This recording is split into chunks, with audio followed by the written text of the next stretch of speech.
अस्सलाम वालेकुम, मेरा नाम है अनीबा खान और आप देख रहे हैं मेरा चैनल अनीबा स्पीकिंग। आज का जो मेरा टॉपिक है, ये टॉपिक मेरे माइंड में काफ़ी टाइम से था और इस पे वीडियो बनानी ही थी, लेकिन एक पिक्चर मेरी नज़र से गुजरी जिसको देखने के बाद मेरी ये जिम्मेदारी बन गई कि मैं ये वीडियो बनाऊँ। वैसे तो बनानी थी, काफ़ी टाइम से सोच रही थी कि इस बार बनाऊंगी, लेकिन ये पिक्चर देखने के बाद मुझे लगा कि हाँ, अब तो बनानी ही चाहिए। तो अच्छा, मैं बारहा कहती हूँ कि आप जो है वो बेशक वीडियो को लाइक ना करें, ना कमेंट करें, ना सब्सक्राइब करें, लेकिन आप जो इसके अंदर मौजूद इन्फॉर्मेशन होती है ना, जो पॉइंट होता है ना, जो मैं पॉइंट अक्रॉस आप लोगों के माइंड में डालना चाह रही हूँ, वो पॉइंट समझ लिया करें। बस वो पॉइंट समझ लेंगे, मेरा काम हो जाएगा। क्योंकि ये जो यूट्यूब चैनल पे हम बैठे हैं, ये एक तरीका है ना सब लोगों से बात करने का। हम जितने भी मैसेज हैं जो हमें सुन रहे हैं, उन तक अपनी आवाज़ एक साथ पहुँचाने का, और ये एक बहुत अच्छा प्लेटफॉर्म है। तो मैं इस प्लेटफॉर्म के थ्रू जो अपना पॉइंट शेयर करना चाहती हूँ, आप लोग उसको समझिए।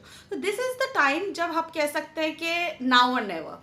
सो वीडियो को पूरा देखिएगा ज़रूर। पिक्चर जो मेरी नज़र से गुजरी वो ये थी कि पिछले दिनों ये यूनिवर्सिटी ऑफ कराची के अंदर एक टेक्निकल फेयर हुआ। फेयर का मतलब होता है मेला। तो टेक्निकल फेयर हुआ जिसके अंदर यूनिवर्सिटी के जो भी बड़े थे, वाइस चांसलर वगैरह होंगे या डीन होंगे, वो आए थे और वहाँ पे जो फेयर या मेला लगा था उसमें बच्चे टेक्निकल नॉलेज के तौर पे चीज़ें दिखा रहे थे और उनको बता रहे थे कि ये कीबोर्ड है, ये मॉनिटर है और ये माउस है, आउटपुट डिवाइस और इनपुट डिवाइसेस के फ़र्क बता रहे थे, और उनके हिसाब से ये टेक्निकल नॉलेज थी। और ये यूनिवर्सिटी लेवल पे हो रहा है, ये कोई स्कूल लेवल पे नहीं हो रहा, ये यूनिवर्सिटी लेवल पे हो रहा है। ये बच्चे अभी डिग्री लेके बाहर जाने वाले हैं, ये बच्चे अब जॉब के लिए दर दर ठोकर खाने वाले हैं, और इनके पास नॉलेज क्या है, टेक्निकल इन्फॉर्मेशन के नाम पे इनके पास इन्फॉर्मेशन ये है कि इनपुट डिवाइस क्या है और आउटपुट डिवाइस क्या है। कीबोर्ड जो आज के दौर में कोई यूज़ भी नहीं करता, सब एंड्रॉइड पे आ गए, सारी दुनिया ऐप्स पे आ गई है, वहाँ यहाँ पे वो अपनी टेक्निकल स्किल्स दिखाने के बजाय कीबोर्ड और माउस दिखा रहे हैं, मॉनिटर बता रहे हैं। कौन यूज़ करता है मॉनिटर? और ये यूनिवर्सिटी लेवल पे हो रहा है। और अब ये बंदे डिग्रीज लेंगे साल में, 1.5 साल में, और बाहर जाएंगे, यानी यूनिवर्सिटी से बाहर जाएंगे और जॉब्स के लिए निकलेंगे।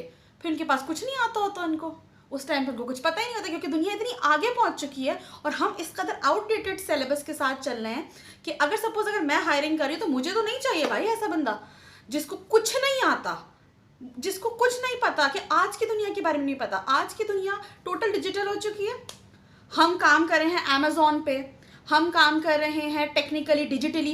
कंटेंट क्रिएटर सबसे ज़्यादा कमा रहे हैं, ब्लॉगर्स और इन्फ्लुएंसर सबसे ज़्यादा कमा रहे हैं, ऐप डेवलपर अच्छा कमा रहे हैं, और ऐसे सॉफ्टवेयर्स वाले लोग कमा रहे हैं जो टोटली डिजिटल जा रही है दुनिया। ऐसे में जब मेरे पास कोई पायरेटेड MS ऑफिस सीकर आएगा तो मैं उसको क्यों हायर करूँगी? जब मैं हायर नहीं करूँगी एज एन इंडिविजुअल, तो कोई कंपनी आपको क्यों हायर करेगी? अभी अगर मैं बात करूँ ना आपसे कि इंडिया पाकिस्तान का मैच है, आप लोग पागल दीवाने हो जाओगे कि यार मैच है, हमने ही जीतना है, हम किसी तरीके से इंडिया से पीछे नहीं है, हमको तो जीत के ही दिखाना है। और बड़ा जो है वो हमारा जोर होता है बाबर पे, रिजवान पे, कि कहीं पीछे ना रह जाए हम उनसे, हमको तो जीतना ही है। तो ये हमेशा हमारा सारा जोर क्रिकेट पे ही क्यों चलता है? कभी हमने ये क्यों नहीं सोचा कि इंडिया टेक्नोलॉजी में कितना आगे जा चुका है? इसराइल, जिससे हम इतना नफरत करते हैं, उनका गलबा पूरी दुनिया पे कैसे आ चुका है। इंडिया में तो बड़े बड़े जितने भी बड़े बड़े सॉफ्टवेयर्स हैं, जितनी बड़ी बड़ी कंपनीज हैं, टेक कंपनीज, उनके हेड ऑफिस इंडिया में। हैदराबाद को इंडिया का IT किंग कहा जाता है, और इंडिया इस वक्त गूगल में, अमेजोन में, हर जगह राज कर रहा है, टेक्नोलॉजी में इतना आगे जा चुका है। कैसे? क्योंकि उनका सिलेबस हमारे आउटडेटेड सिलेबस से बहुत अलग है। वो अपने सिलेबस को अपग्रेड करके अपने बच्चों को पढ़ाते हैं, और हम अभी तक फ्लॉपी डिस्क में फंसे हुए हैं।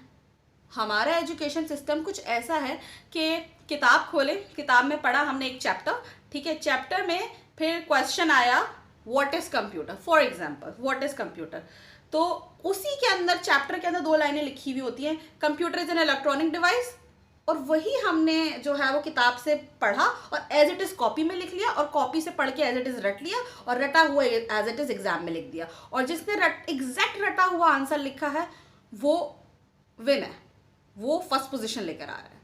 पर एक मिनट, तो फिर टीचर के पढ़ाने की क्या ज़रूरत है? घर पे किताब पढ़ के कॉपी में लिख लेते, क्योंकि वही तो एग्ज़ाम में लिखना है। ज़रूरत क्या है पढ़ाने की?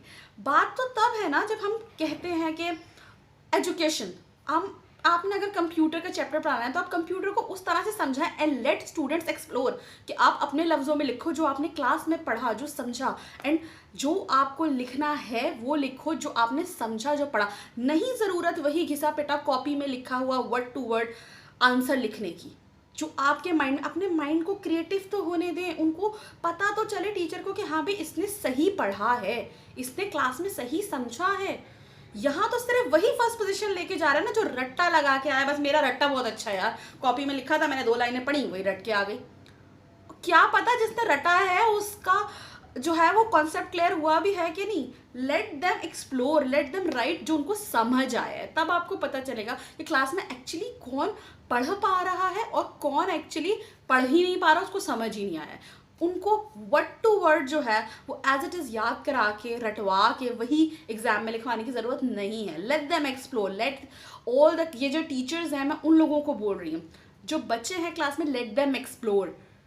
7th या 8th क्लास के बच्चे की अगर आप कंप्यूटर की बुक खोल के देखें, वहाँ पे पढ़ाया जा रहा है फ्लॉपी डिस्क के बारे में। जैसा मैंने बताया, फ्लॉपी डिस्क में जो मेमोरी होती है ना, आज के दौर में एक पिक्चर जितनी साइज की होती है ना, सिर्फ वो मेमोरी आ सकती है उसके अंदर, एक फ्लॉपी डिस्क के अंदर।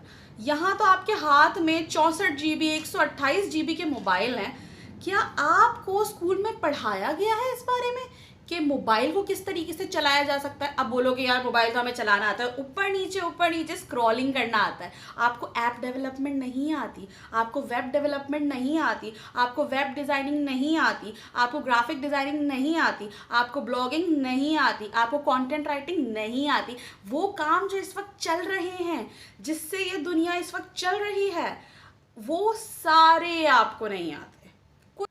हमारे बहुत नामवर स्कूल्स जो हैं, जो बहुत बड़े बड़े नाम नहीं ले सकती मैं, कराची के बड़े अच्छे अच्छे स्कूल जो 50-50 60-60 हज़ार रुपये पर मंथ की फीसेस लेते हैं, इनसे पूछे कि भाई ये इतनी को करिकुलर एक्टिविटीज़ भी खिलाते हैं ना, जैसे कि टाइकोंडो सिखा रहे होते हैं।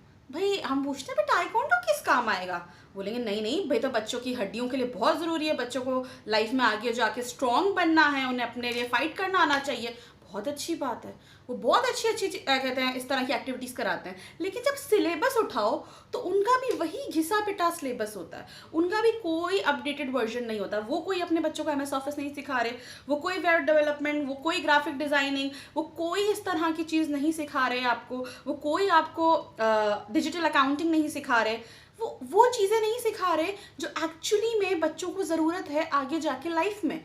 वो सारी चीज़ें नहीं सिखा रहे, वो टेक रिलेटेड चीज़ें नहीं सिखा रहे। और यही हाल हमारे कॉलेजेस का है और फिर यही हाल हमारी यूनिवर्सिटीज़ का है। अब मेरी एक वीडियो की वजह से ऑब्वियसली पूरा सिस्टम तो चेंज होगा नहीं, जो सिलेबस चलते हुए आ रहे हैं वही चलेंगे। लेकिन जो पेरेंट्स मुझे सुन रहे हैं, जो टीचर्स के लिए था मैसेज वो तो मैंने दे दिया, लेकिन जो पेरेंट्स मुझे सुन रहे हैं, आपका काम है कि बच्चे को वो चीज़ बचपन से सिखाएं जो उसको आगे चल के प्रैक्टिकल लाइफ में उसकी हेल्प करेगी। चाहे वो जॉब करने जाए, चाहे वो बिजनेस करने जाए, चाहे वो फ्रीलांस लाइफ में जाए, तीनों में उसको वो चीज़ सिखाएं। क्योंकि स्कूल नहीं सिखा रहा है, कॉलेज नहीं सिखा रहा, आपकी यूनिवर्सिटीज़ नहीं सिखा रही हैं, और आपका सिलेबस बदलने को और कोई राज़ी नहीं है। हमारा एजुकेशन सिस्टम बिल्कुल मेस्ड अप है, बिल्कुल बर्बाद है। तो अब आपकी जिम्मेदारी है कि आप घर पे ये जो एंड्रॉयड फ़ोन आपके पास है, इसको और काम में लेकर आएँ, अपने बच्चों को वो टेक्नोलॉजी सिखाएं जो उनको आगे जाके compete करवाएगी बाकी दुनिया के साथ। तो ये थी मेरी आज की वीडियो, जिसमें मैं आपसे ये कहना चाहती हूँ कि भाई work on your kids, nobody is going to help. Pakistan का एजुकेशन सिस्टम नहीं बदलने वाला। अपने बच्चों पे खुद मेहनत करें, उनको आज की इन्फॉर्मेशन दें, आज की नॉलेज दें, आज की एजुकेशन दें। और टीचर्स के लिए रटा रटाया पढ़वाना बंद करो। पता तो चले क्लास में जो तुम पढ़ा रहे हो वो बच्चे को समझ आ भी रहा है कि नहीं है। Let them right what they understand, not वो घिसा पिटा रट्टा। और इस तरह से बच्चों को क्रिएटिव होने दें, उनको अपने वर्ड्स में एक्सप्लेन करने दें। और यही मेरा मैसेज, अगर कोई टीचर से ऊपर लाइक प्रिंसिपल्स होते हैं या स्कूल का कोई एडमिन है जो ये सुन रहा है, तो इस तरह की एक्टिविटीज़ को ज़रूर शामिल करें। अगर आप सिलेबस चेंज नहीं कर सकते तो आप ऐसी एक्टिविटीज़ को ज़रूर शामिल करें जो कि स्टूडेंट्स की एक्चुअल एक्चुअल ग्रोथ में काम आएगा, ना ये रटे रटाए फ्लॉपी डिस्क और माउस और मॉनिटर्स। ये काम नहीं आने वाला, ये बहुत पुराना और बहुत पहले की चीज़ें थी, अब ये सब नहीं आने वाला। अगर मैं आपसे अभी बोलूँ एबाकस जो है वो एबाकस पढ़ाओ और एबाकस जो है वो क्या कहते हैं सिखाओ, तो अजीब लगेगा ना। तो फिर जब एबाकस नहीं पढ़ाते तो एम एस डॉस क्यों पढ़ाते हो? एबाकस बहुत कदीम चीज़ थी ना, एम एस डॉस भी कदीम चीज़ हो चुकी है, उसे भी पढ़ाने की ज़रूरत नहीं है अब। सो अब जो ज़रूरत है वो चीज़ें सिखाएं, वो चीज़ें पढ़ाएं। मुझे सुनने का बहुत बहुत शुक्रिया। अल्लाह हाफ़िज़।